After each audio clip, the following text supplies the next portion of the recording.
Morning ને જય દ્વારકાધીશ। કેમ છો આપણો યુટ્યુબ અને ઇન્સ્ટા ફેમિલી?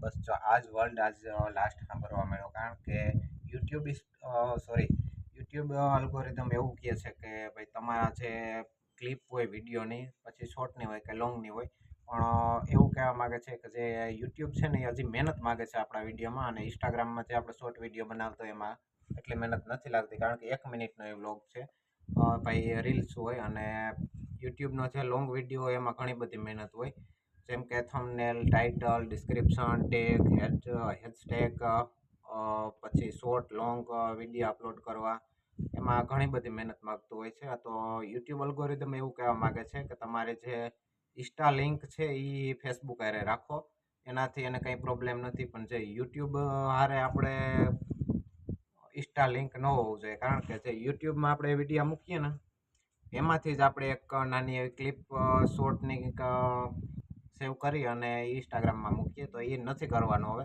તો આજથી આપણી છે ને ઇન્સ્ટાગ્રામની ક્લિપ એ એક અલગ આવશે, જો કે રીલ્સ અને યુટ્યુબના પણ અલ્ગોરિધમ પ્રમાણે આપણે જે વિડીયો બનાવીએ એ લોંગ વિડીયો આવી જાય। અને યુટ્યુબ હજી એવું કહેવા માગે છે કે તમારી પરફોર્મન્સ બહુ સારી છે, પણ હજી મહેનત માગે છે, તો આપણે મહેનત કરવામાં કાંઈ કમી રાખવાની નથી।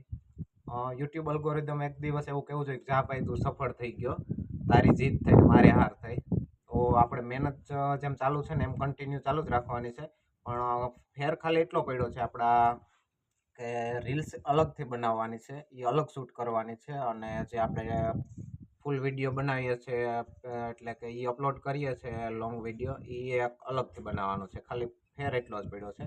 અને લિંક તો આપણે ઇન્સ્ટાગ્રામ તો લિંક ફેસબુક એ રાખવાનું જ છે, કારણ કે જે ઇન્સ્ટાગ્રામમાં આપણે રીલ્સ કે પોસ્ટ કે પછી જે વિડીયો અપલોડ કર્યું ને એ ફેસબુકમાં ઓટોમેટિકલી અપલોડ થઈ જશે, પણ ફેર ખાલી એટલો પડ્યો કે જે આપણે યુટ્યુબમાં મૂક્યો ને એ હવે ઇન્સ્ટામાં નહીં આવે।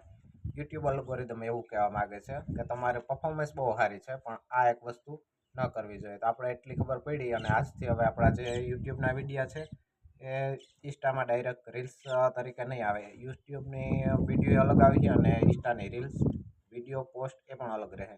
તો હાલો હવે મળ્યા પાછા આપણે નેક્સ્ટ વિડીયોમાં, ત્યાં સુધી બધાને જય દ્વારકાધીશ।